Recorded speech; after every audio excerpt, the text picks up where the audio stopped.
Olá, o TVE Debate de hoje discute sobre a judicialização da saúde. Muitos pacientes precisam recorrer à justiça para conseguir internação, medicamentos, exames, cirurgias ou até tratamentos que não conseguem por meio do SUS. Os pedidos têm crescido em ritmo acelerado e fizeram com que o Sistema Único de Saúde tivesse um gasto de 3,5 milhões de reais nos últimos 6 anos com cumprimento de decisões judiciais. Os casos levantam o debate sobre o dever do poder público, seja federal, estadual ou municipal, quanto ao direito universal à saúde previsto na Constituição. A realidade mostra uma rotina cruel. Pessoas que precisam de atendimento de um lado e do outro hospitais sem infraestrutura necessária para atender toda essa demanda.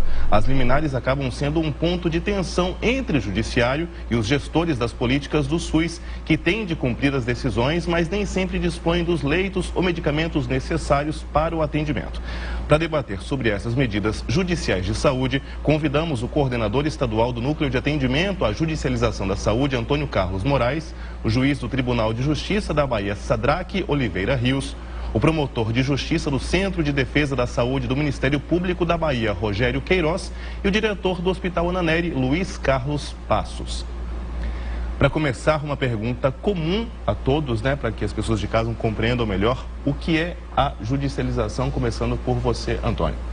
Bom, judicialização é um termo cunhado no Brasil, basicamente, pelos fenômenos que ocorreram para acesso e garantia do direito à saúde. Com a Constituição de 88 e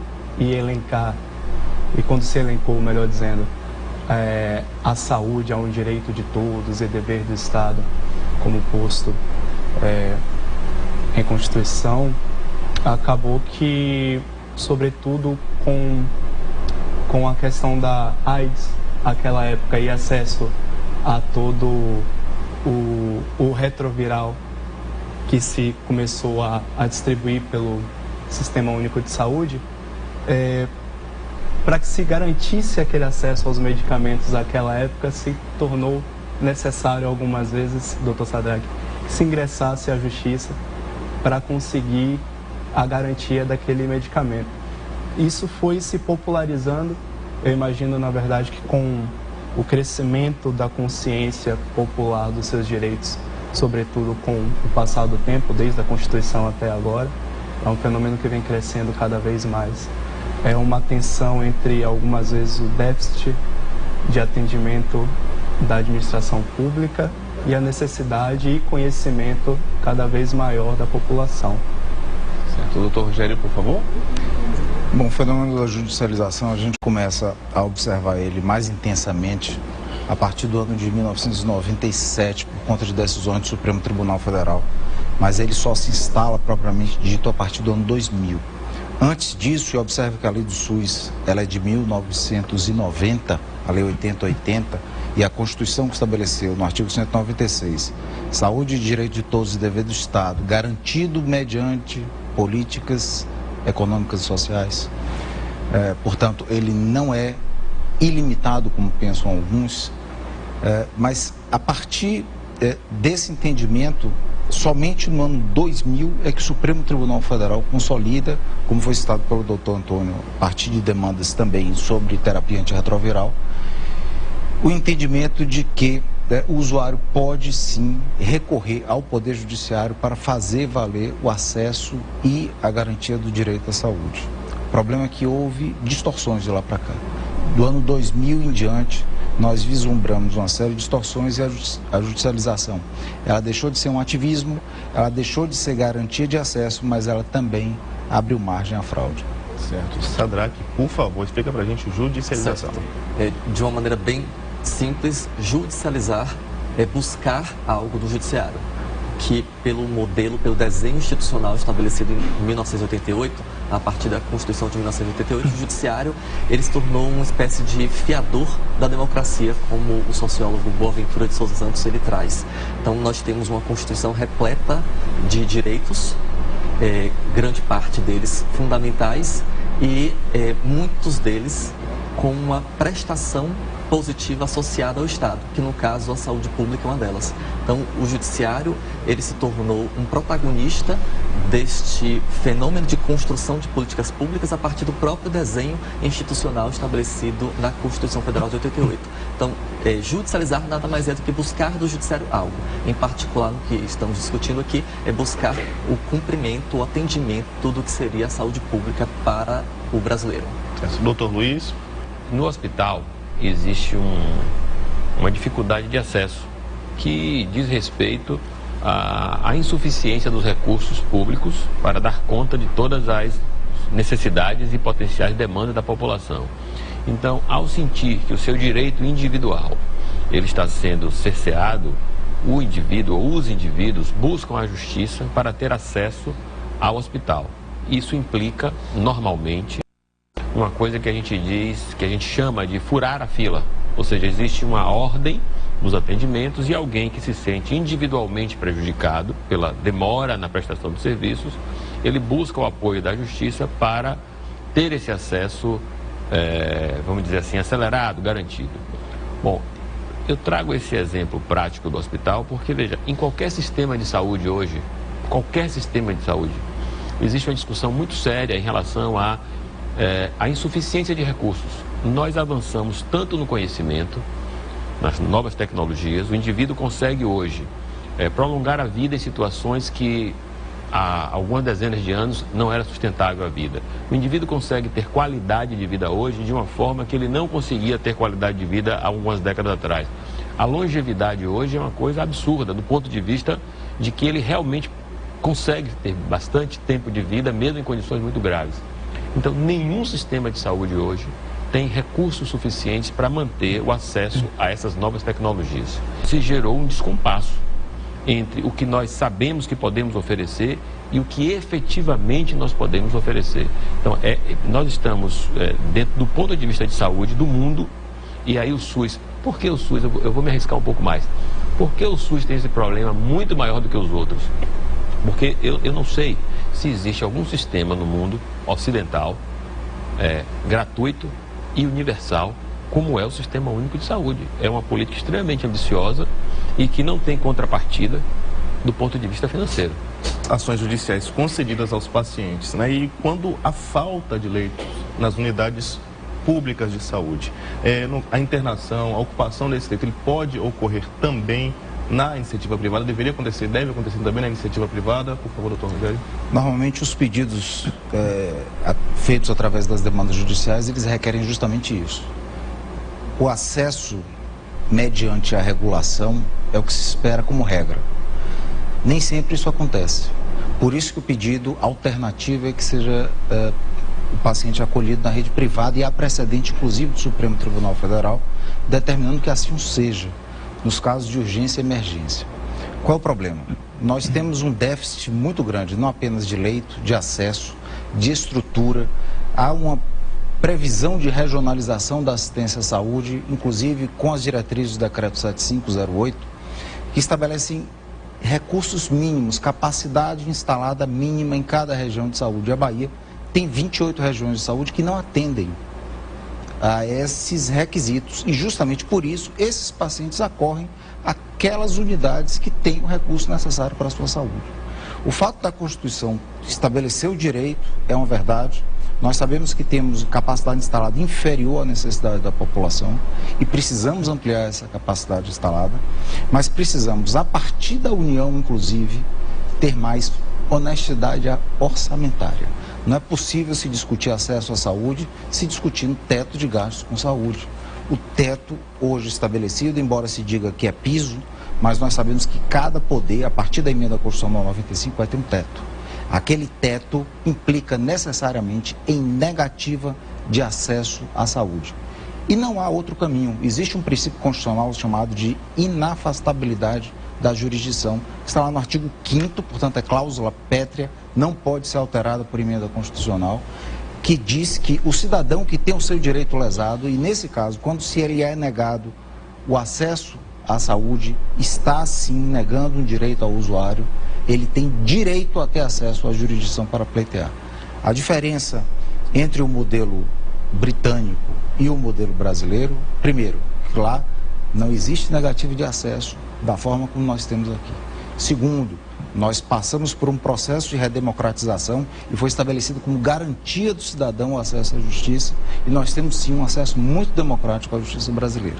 Isso tudo fez sair do controle, a partir dessa decisão do ano 2000, do ministro Celso de Mello, que foi muito bem intencionada, diga-se de passagem, mas terminou desencadeando um efeito colateral que nós não esperávamos, que foi o aproveitamento para a fraude.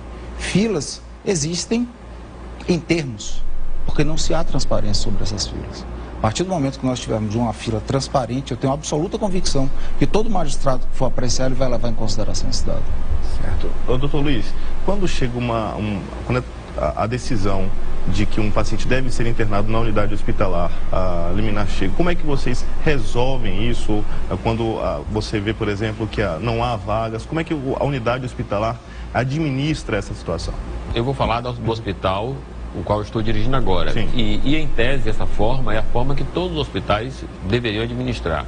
Como o doutor Rogério mencionou, infelizmente não há a transparência que nós gostaríamos, né, de uma maneira mais universal. Mas como é que o modelo funciona?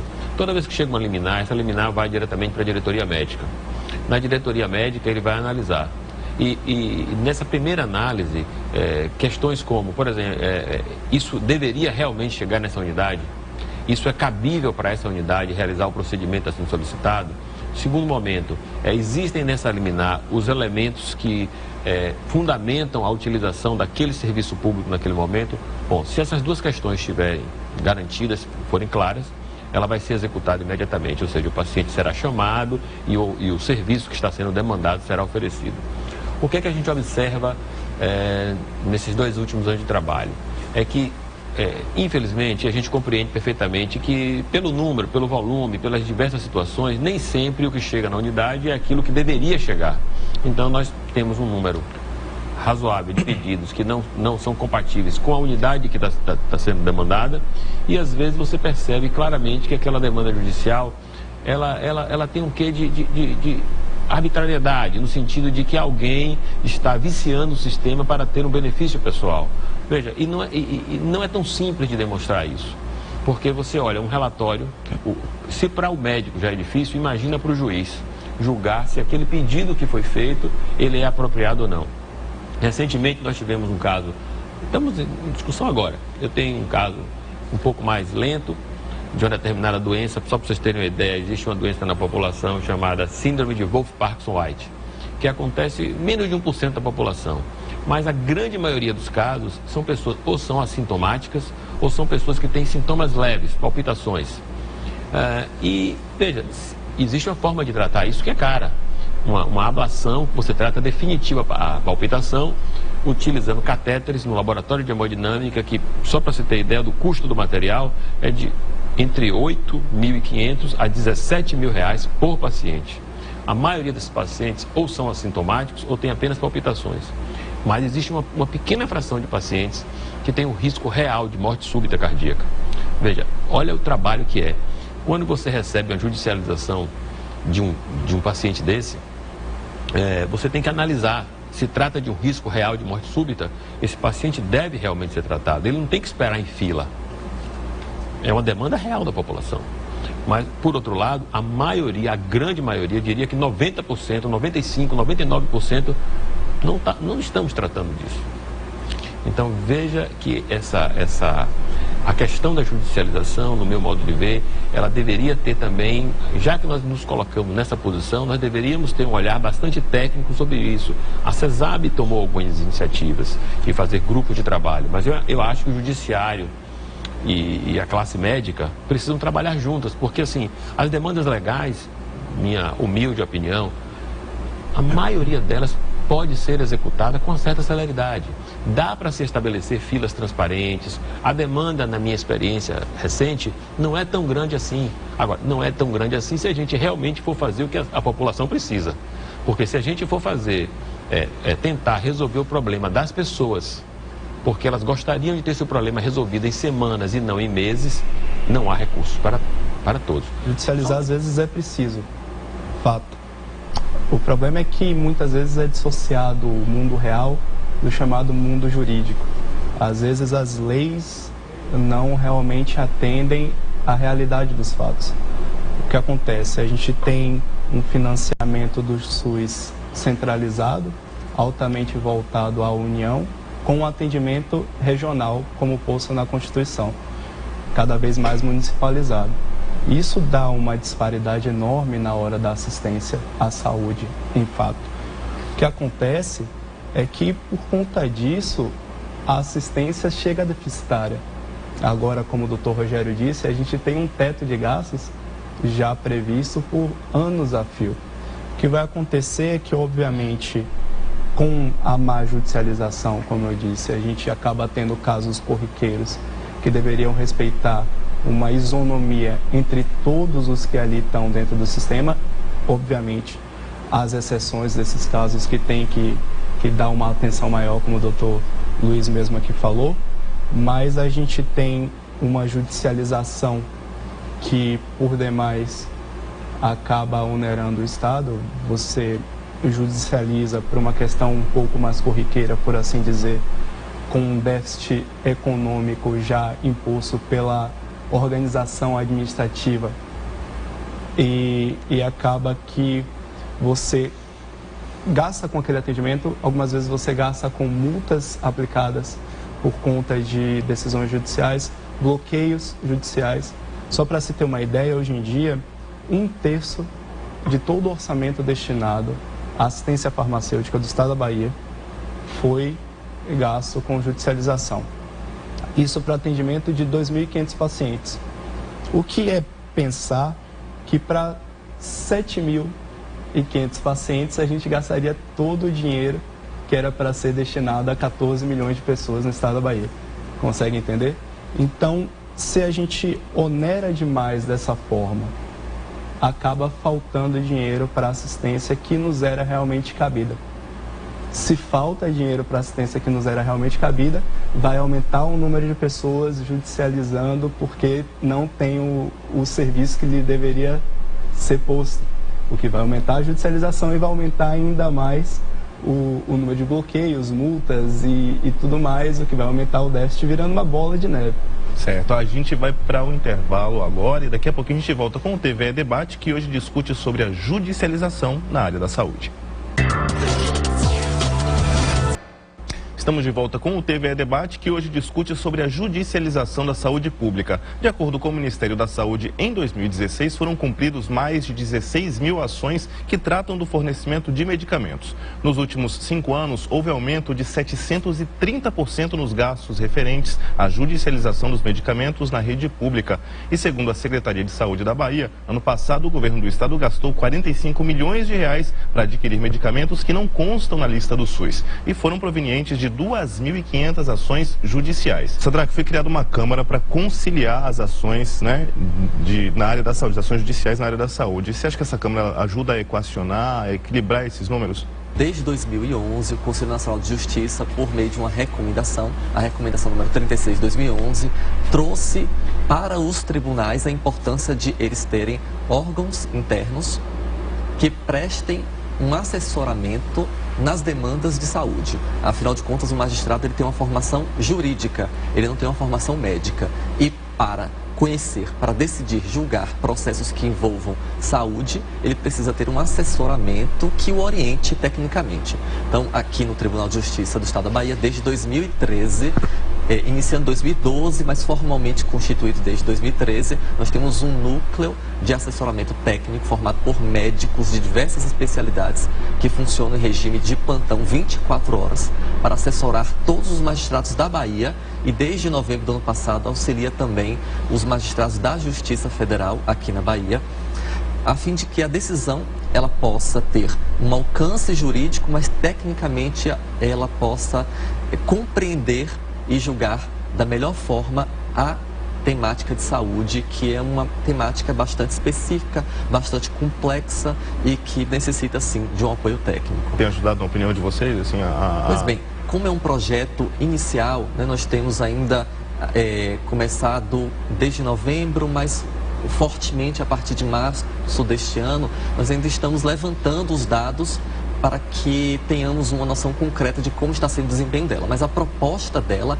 é uma proposta extremamente interessante. Por quê? Se hoje nós vimos que levar a demanda para o judiciário tem algumas implicações, foi-se considerado que tratar delas, reunindo os sujeitos que têm condições de decidir aquelas demandas especificamente, trazer o executivo, trazer as defensorias, trazer o Ministério Público, que tem papel ativo extrajudicialmente, assim como a Defensoria Pública, nós vimos que é muito mais construtivo e oferece soluções mais inteligentes a fim de que os defeitos de assimetria de informação, de falha de gestão, de demandas que tecnicamente não tenham pertinência, possam ser resolvidas de modo mais célere entre as partes que estão ali envolvidas no assunto. Então ela tem um caráter, uma proposta muito interessante que precisa ser desenvolvida, concretizada sempre. Os reflexos, inclusive, já se sentem na própria judicialização. Como lá no núcleo a gente recebe já o reflexo de todas essas ações, no caso, se falta assistência, se tem algum problema, a gente, os nossos indicadores já apontam, e por conta disso a gente faz uma estatística mensal sobre as ações que a gente recebe, a qualidade das ações que a gente recebe, a natureza das ações que a gente recebe. Como a Câmara hoje funciona para âmbito municipal em Salvador, e só sobre medicamentos, a gente já teve, comparado ao primeiro quadrimestre do ano passado, uma redução do número de ações judiciais para medicamento. Se hoje a gente tem um universo de cerca de 23 mil ações, só contando de 2014 para cá, que foi o nosso marco histórico de estatísticas e tudo mais, temos um número de 23 mil ações só lá no NAGES hoje em dia, e dessas 23 mil, 55% são só de regulação. Mas o medicamento já segue com 40%, é a segunda maior demanda, e já temos uma redução. O que é um avanço excelente, porque a gente tem uma evolução de cerca de 45% de acréscimo anualmente de ações judiciais. É uma progressão geométrica. Cada ano temos, historicamente, um acréscimo de 45% com relação ao número de ações do ano anterior. Se a gente já teve no primeiro quadrimestre uma redução, sobretudo com relação a medicamentos, com relação ao ano passado, de 2016, eu acho que já é grande prova de que a CCS, a Câmara de Conciliação e Saúde, está funcionando e está indo no caminho certo. Esses dados que são trazidos, eles refletem o que nós temos hoje, a dificuldade de acesso. Dificuldade de acesso. Eu observo que o Estado está falando de regulação, basicamente, regulação de leitos. São pessoas que estão em UPAs, aguardando vagas na retaguarda. São pessoas que estão nas portas de emergência, aguardando vagas para serem acolhidas nos hospitais de referência, nos hospitais de maior porte. Nós já tivemos casos de pacientes aguardando 95 dias em uma UPA. É isso que nós temos que discutir. Nós precisamos, se nós queremos acabar com esse fenômeno e com o abuso da judicialização, nós precisamos discutir como nós vamos equacionar esse problema. Você acredita que se a atenção básica fosse também um pouco mais eficiente, mais atuante, mais abrangente, ela diminuiria o impacto nesse atendimento mais complexo, digamos, hospitalar, por exemplo? Sem dúvida. O papel da atenção básica é fundamental. Não é apenas ampliar a atenção básica, mas aí também tem a dificuldade de acesso. É ampliar a atenção básica e garantir que aquele usuário seja atendido na atenção básica. Eu cito o exemplo da sífilis congênita. Nós estamos vivendo a epidemia de sífilis no Brasil. Por que nós estamos vivendo a epidemia de sífilis no Brasil? Sífilis é tratada com penicilina, a velha bezetacil. Por que nós estamos vivendo? Porque as gestantes não estão ou tendo acesso ou tendo cuidado devido na atenção básica. O que é que isso desencadeia? Aquele bebê que irá nascer, ele vai terminar demandando vários dias de internação para o tratamento da sífilis congênita, quiçá unidades de terapia intensiva neonatal que estão em falta, nós temos dificuldade, nós temos déficit de acesso, e isso tudo termina desencadeando na judicialização da saúde. Um problema simples inicialmente, que mais na frente, na hora do parto, por exemplo, a criança pode nascer com um problema em virtude... Antônio, por favor, sua consideração sobre essa questão da atenção básica, se isso reflete no atendimento na unidade. A minha reflexão nesse ponto é o seguinte: se o indivíduo que já tem uma patologia cardiovascular, vou usar cardiovascular no meu dia a dia, mas pode ser para qualquer patologia, então, às vezes ele não tem acesso ao médico. O médico que o atenda regularmente. A vinculação entre o paciente e o profissional médico. E depois disso, ele não tem a garantia de receber o medicamento que vai diminuir a recorrência de hospitalização para ele. Então, o que é que acontece? O indivíduo não tem o mesmo médico, não tem um prontuário único, ele vai hoje, ele trata a UPA hoje como um consultório. Veja, isso é um absurdo. A estrutura da UPA é muito mais cara que a estrutura de atenção básica, mas o absurdo vai mais além. Ele não usa comprimidos de um medicamento que todo mundo conhece, estatina, que reduz o colesterol, ou o antihipertensivo, que controla a hipertensão, ou o medicamento para o diabetes, mas nós, Estado, e aí eu me incluo, né, nós pagamos pelo estente farmacológico, nós pagamos pela cirurgia cardíaca. Então, essa é uma distorção grave, porque nós sabemos que o indivíduo que faz uma cirurgia cardíaca ou que coloca um estente, ele tem uma chance de 10% a 20% a 30% de recorrer ao evento. Se a gente não garante a ele a vinculação a um padrão de atendimento médico minimamente satisfatório, ao final desse ano, 1/3 desses pacientes vão voltar ao hospital para ser hospitalizado, para colocar uma nova prótese e um novo custo. Então, é preciso de racionalidade no sistema. Não adianta a gente simplesmente abrir. Não é questão do número, o doutor Rogério falou. Não é simplesmente abrir mais unidades. Isso não vai resolver o problema. A gente tem que qualificar quem está na unidade básica, quem tem atenção primária. O hospital tem que ser responsável. E aí eu pego o hospital do qual eu estou fazendo parte, o Hospital Ananelli. O Hospital Ananelli não pode simplesmente colocar o estente, fazer a cirurgia cardíaca, devolver e acabou o trabalho. Não. Poxa, se sou eu que estou colocando material de alto custo, eu tenho que oferecer para o paciente uma relação estável com o médico, assistente, regular, de que possa, de alguma maneira, garantir que esse indivíduo, daqui a 3 meses, não vai voltar para o hospital para fazer o mesmo procedimento. Isso não tem sentido. Certo. Doutor Rogério, o que o senhor acha que poderia ser feito, o que deve ser feito, ou já deveria estar sendo feito, para evitar com que os pacientes com doenças raras, como disse agora há pouco o doutor Luiz, tivessem que recorrer a ações judiciais para receberem um atendimento ou para receberem determinado medicamento? O problema de doenças raras talvez seja o mais grave do Sistema Único de Saúde, porque nós temos uma política nacional para doenças raras muito limitada. Justamente por conta do aumento das demandas judiciais, o que se terminou criando foi uma política superficial, que não atende na sua integridade, na integralidade e na sua complexidade, que é se tratar doenças raras.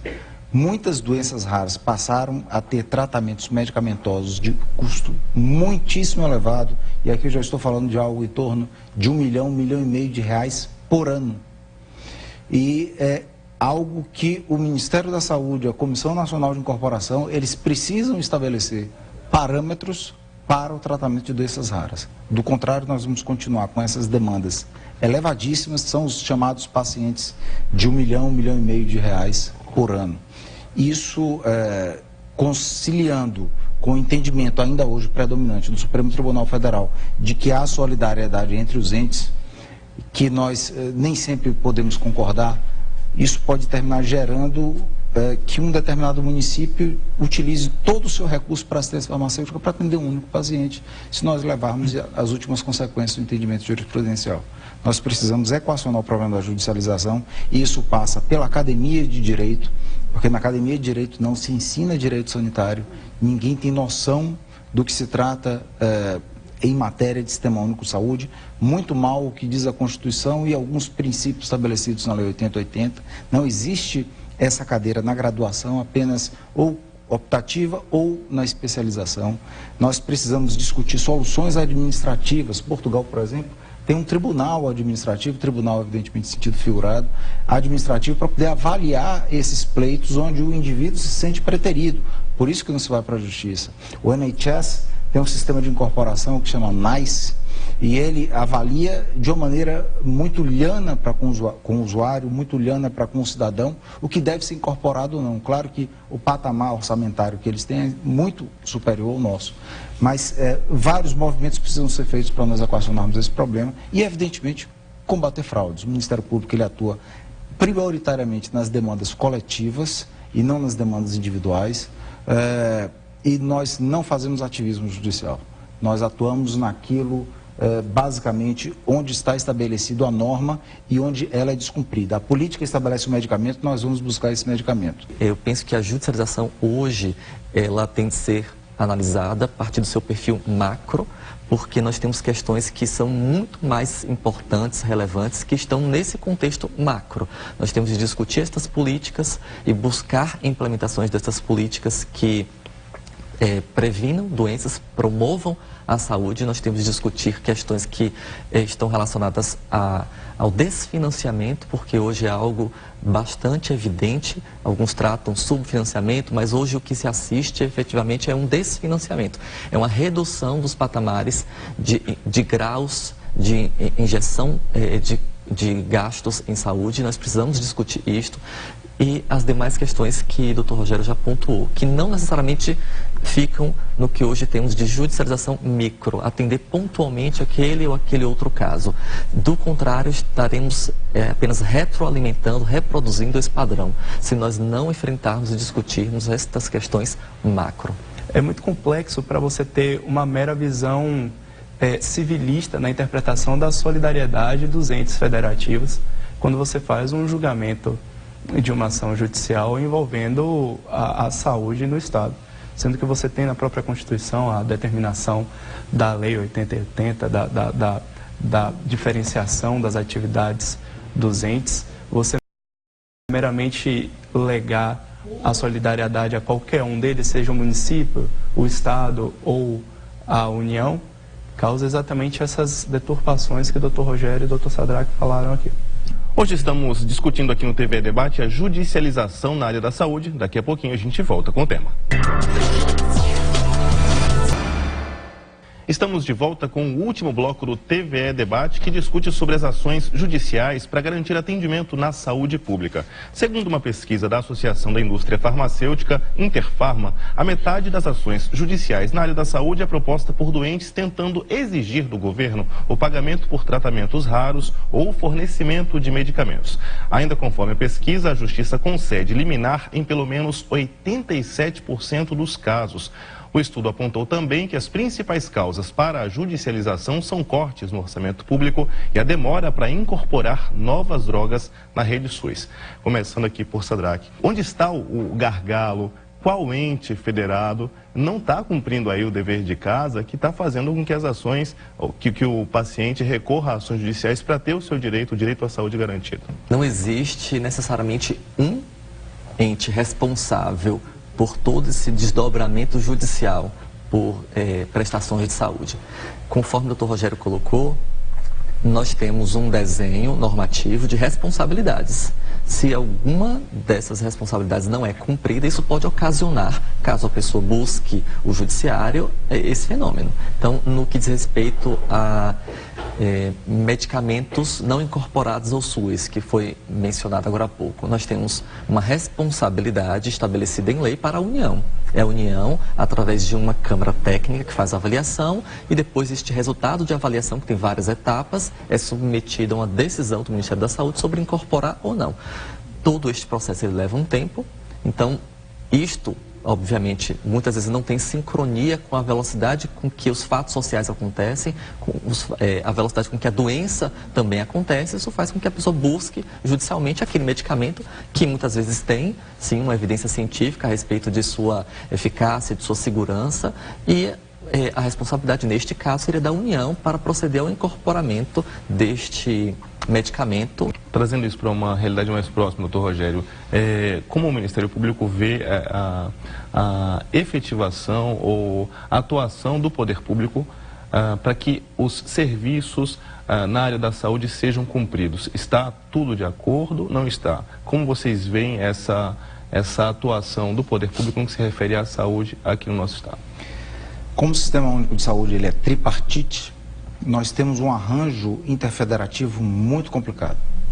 Nós sabemos que no âmbito federal, embora essa hierarquia ela não exista normativamente, a pasta da Fazenda e do Planejamento ela se sobrepõe às demais pastas. Portanto, ela define quanto será gasto com saúde. Se nós buscarmos o histórico de investimento em saúde, quando se atinge o patamar mínimo exigido pela Constituição Federal, desde emenda 29, emenda 86 e emenda 85, se interrompe o fluxo de recursos para o Sistema Único de Saúde. É só buscar o histórico. Isso só não aconteceu no ano de 2016 por conta da alteração do patamar da emenda 29, Lei Complementar 141, para a emenda 86.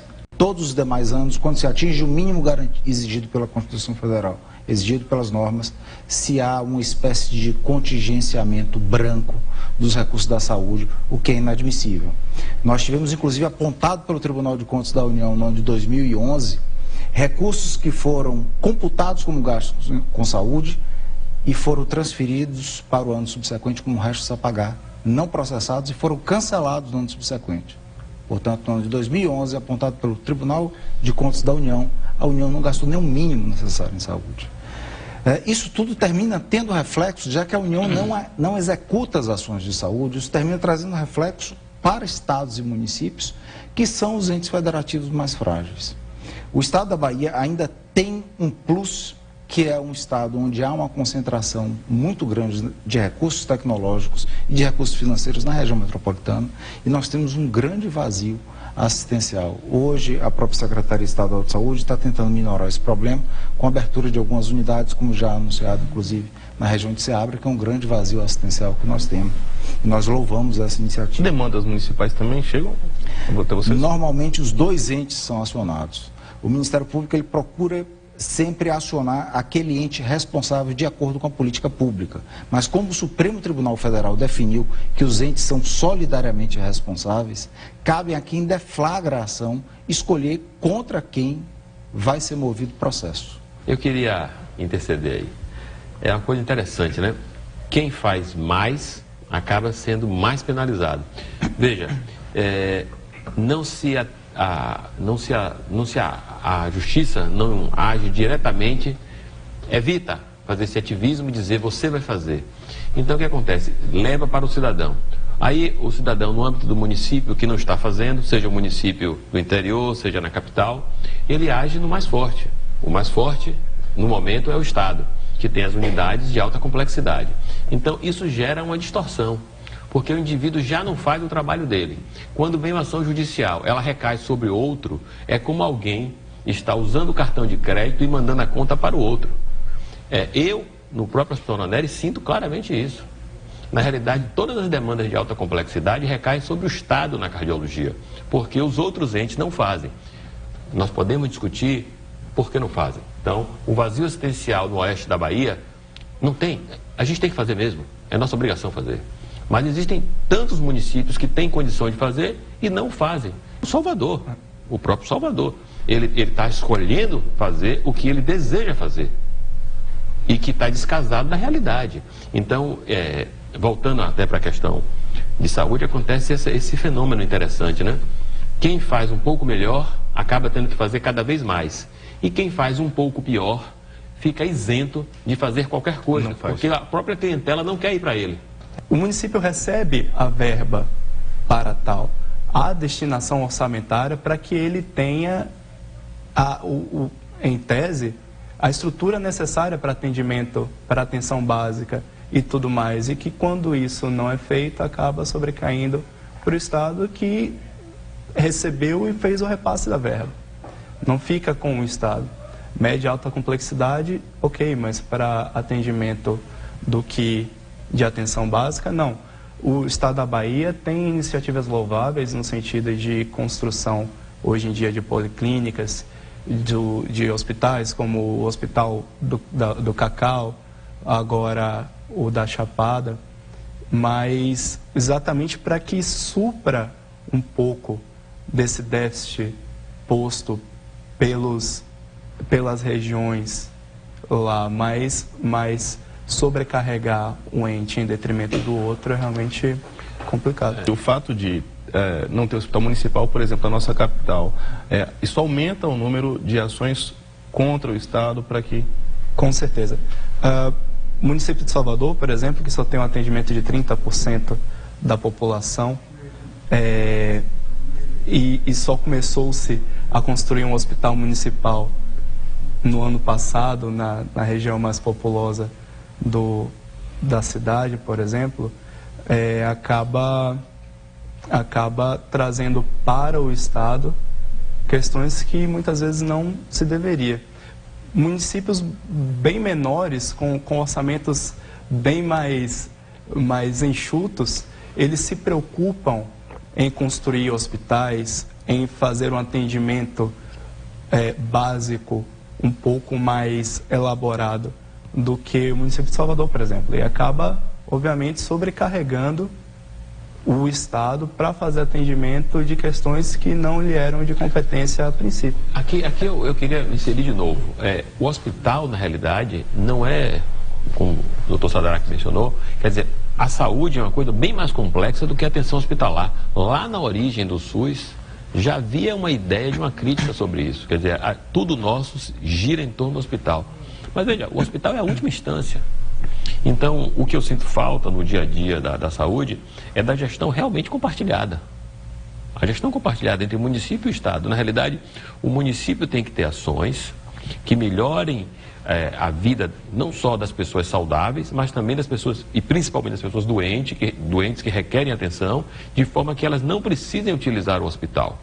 Porque se a gente deixar que as UPAs e que os hospitais sejam responsáveis não só pelo atendimento de emergência e urgência e dos agravos mais sérios, veja, a gente só vai tratar a ponta do iceberg, sempre reclamando que não tem recursos, e as pessoas, para ter acesso, precisam adoecer. De que forma poderia ser feito isso, doutor? Eu comecei a falar, eu estou fazendo a iniciativa dentro do hospital agora. Os pacientes egressos do hospital, já que eles não têm um mecanismo garantido no município, nós vamos pegar esses pacientes que fizeram cirurgia cardíaca, que fizeram stents, e vamos colocar em ambulatórios especializados, com médicos previamente definidos, qualificados para fazer isso, e vamos dar medicação oral para eles. Sabe por que a gente vai fazer isso? Isso em tese, não era obrigação do hospital. Sabe por quê? Porque não está sendo feito. E você sabe aonde que eles vão voltar? Doutor Rogério, de vez em quando me aciona, vão voltar para o Hospital Ana Nery, porque eles vão dizer que eu fui atendido no Hospital Ana Nery, coloquei o stent e agora estou tendo dor no peito. Para onde é que ele vai? Para o Hospital Ana Nery de novo. Então, o que eu estou propondo aqui, para não falar particularmente do Hospital Ana Nery, nós precisamos que o Estado e o município interajam e tem que combinar. Quer dizer, o município não pode aplicar os recursos onde ele acha que deve aplicar os recursos, simplesmente dissociado da realidade. Então, onde nós temos, eu estou falando Salvador ou qualquer outro município, eu tenho que saber qual é a realidade que eu tenho no município A, se doença de Chagas é um problema no município A, se calazar é um problema no município B, se doença cardiovascular é no município D, e esses pacientes têm que ser acolhidos. Paciente com insuficiência cardíaca, por exemplo, toma 4, 5 medicamentos, se faltar um medicamento, menos de 2 semanas depois ele vai para o hospital. Então, se nós não articular, e isso está previsto no SUS, gente, não estou falando nenhuma novidade. Embora nós tenhamos essa realidade aqui no estado da Bahia, que de fato o município de Salvador tem um déficit imenso nessa assistência terciária, principalmente porque Salvador assumiu a gestão plena apenas no ano de 2006. Portanto, foi muito tardia o momento em que Salvador assumiu essa gestão terciária chamada gestão plena. Mas, nacionalmente, isso não corresponde à verdade. O que nós vimos nacionalmente é que a União aporta cerca de 1% em média a mais do que o mínimo exigido em saúde. Estados aportam 12% a 15% a mais.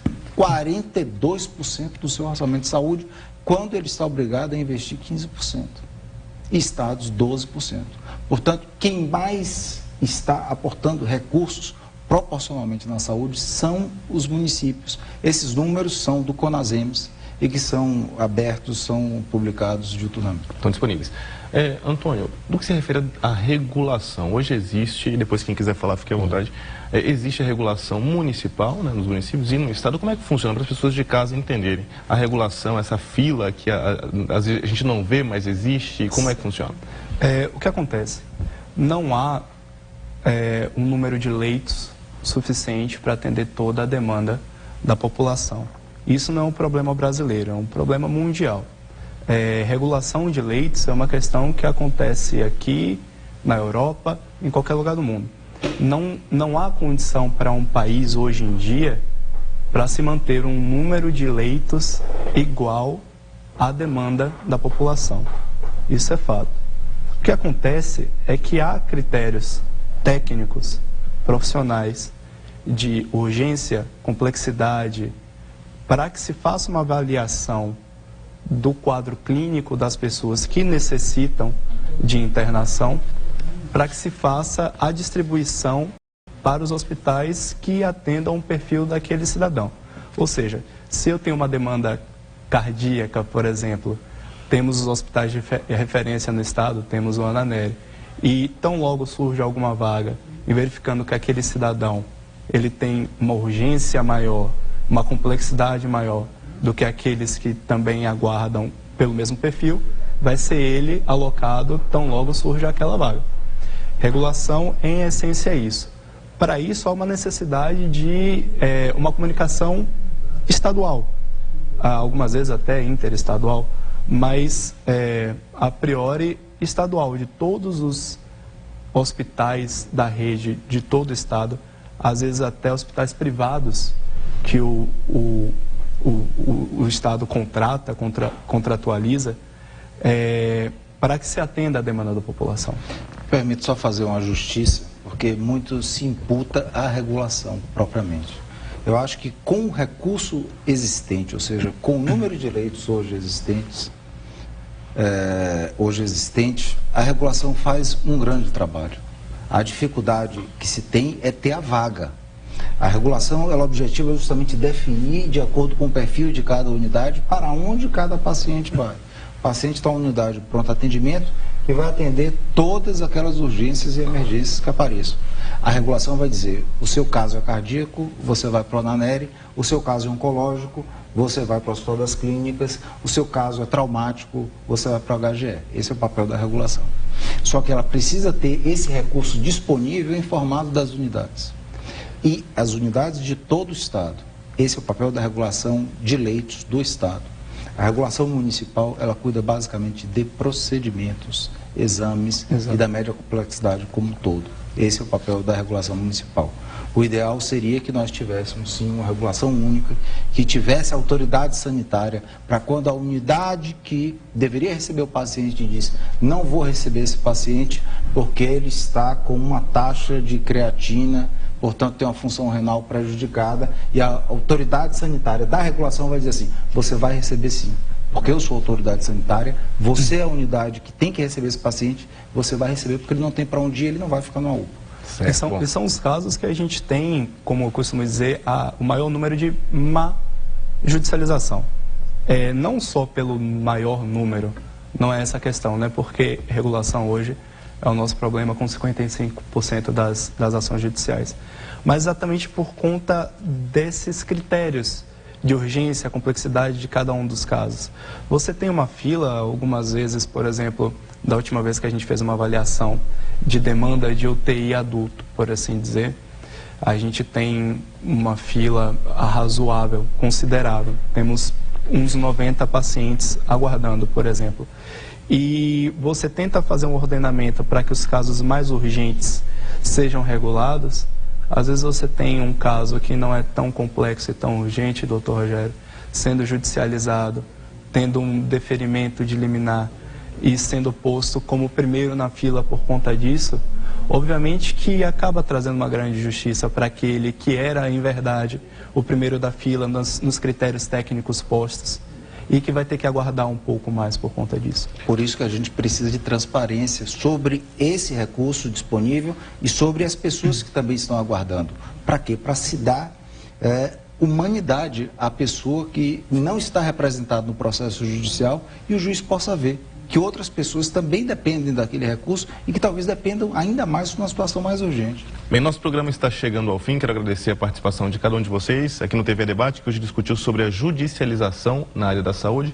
Começando por Dr. Luiz, suas considerações finais, por favor. Acho que nós podemos avançar um pouco mais, principalmente na qualificação do que nós fazemos. As iniciativas, o Dr. Sadarac mostrou da Câmara de Conciliação, eu acho que já está mostrando resultado. Eu acho que nosso desafio maior é qualificação, inclusive dos recursos que já existem. Não estou negando o subfinanciamento ou o desfinanciamento, mas eu acho que nós podemos avançar com a melhoria da gestão, a qualificação, o combate ao desvio, ao desperdício, né, à inoperância e aquela coisa, né? Somos nós são as pessoas que fazem isso, não é o sistema, não existe um ente fantasmagórico. Na realidade, somos nós, as pessoas que fazemos o sistema. Certo. Doutor Rogério, por favor, suas considerações finais. A minha única lamentação é constatar que, na realidade, nós estamos judicializando a doença, não a saúde. Nós poderíamos estar focando, e é essa a tentativa que o Ministério Público tem feito, os esforços no sentido de aprimorarmos o sistema. Nós temos diversas ações que elas são estruturantes. Nós estamos menos acionando por demandas individuais e mais buscando a implementação daquilo que está previsto nas normas do Sistema Único de Saúde. Por isso, eu acredito que nessa linha, a atuação do Ministério Público, sem prejuízo, evidentemente, das suas funções constitucionais, ela tem buscado, primeiro, o diálogo, segundo, a capacitação dos promotores de justiça em todo o estado da Bahia, dialogar com todos os entes federativos, dialogar com as representações colegiadas de secretários municipais de saúde, de secretários estaduais de saúde, a própria Comissão Intergestores Tripartite. O Ministério Público brasileiro tem tentado negociar, o Conselho Nacional do Ministério Público está preocupado com isso. O Conselho Nacional de Procuradores Gerais tem uma comissão específica para cuidar do tema de saúde. Afinal, nós estamos falando de direito fundamental do cidadão brasileiro. E nós precisamos, sim, movimentar essa máquina para que nós possamos garantir o acesso do cidadão, do usuário brasileiro. Ok, obrigado, doutor Rogério. Sadraque, por favor, suas considerações finais. Discutir em que medida a saúde da população pode ser alcançada, que não necessariamente tratando a doença, mas promovendo saúde, prevenindo doenças, discutindo desfinanciamento e oferecendo para as pessoas o que aquilo já está previsto na norma, especialmente tanto na Constituição quanto das normas infraconstitucionais que tratam sobre saúde pública. Então, os maiores debates giram em torno disso, a fim de que no futuro, conforme o amadurecimento da sociedade brasileira, nós possamos estabelecer pactos, como existem em outros países, na Inglaterra, por exemplo, do que é saúde pública, quais são os limites, quais são os condicionantes para oferecer a todos, de uma maneira universal, integral, isonômica, saúde aos cidadãos. Ok, Sadraque, obrigado. Antônio, por favor, as suas considerações finais. Antes de mais nada, gostaria de agradecer você, Jonathan, e ao TV Debate, exatamente por essa discussão necessária. Ao decorrer do programa, a gente só evidenciou como que colocar todos os entes envolvidos é realmente importante para se consiga achar uma solução adequada, como o Dr. Rogério muito bem colocou aqui, para que a gente consiga equacionar a questão da judicialização da saúde. A judicialização não é necessariamente um mal, pelo contrário, a boa judicialização é um instrumento necessário para que se consiga trazer a democratização, para que se consiga tornar a saúde mais próxima da população, para que se de fato garanta a saúde ao cidadão. A questão é exatamente a forma que se faz. Saber quais são os critérios, quais são as competências, o que cada um tem que fazer, como melhorar, otimizar as atuações, eu acho que é essa a questão. A partir do momento que a gente consegue compreender isso e entender que há uma avaliação para incorporação ou não para, por exemplo, tecnologias em saúde, que é exatamente quando você opta por aquela que ela vai atender a demanda da população em detrimento de uma que talvez seria mais cara e que gastaria mais da verba que poderia ser utilizada para alguma outra questão na assistência. Quando a gente consegue trazer esse debate, essa verificação, eu acho que é isso que fortalece a saúde pública, não só no estado da Bahia, mas a níveis nacional e municipal também. O TV Debate fica por aqui. Hoje discutimos sobre a judicialização da saúde pública. Você também pode rever nossos programas no portal tve.ba.gov.br. Obrigado pela companhia. Aguardo você na próxima semana com mais um tema para discussão. Até lá.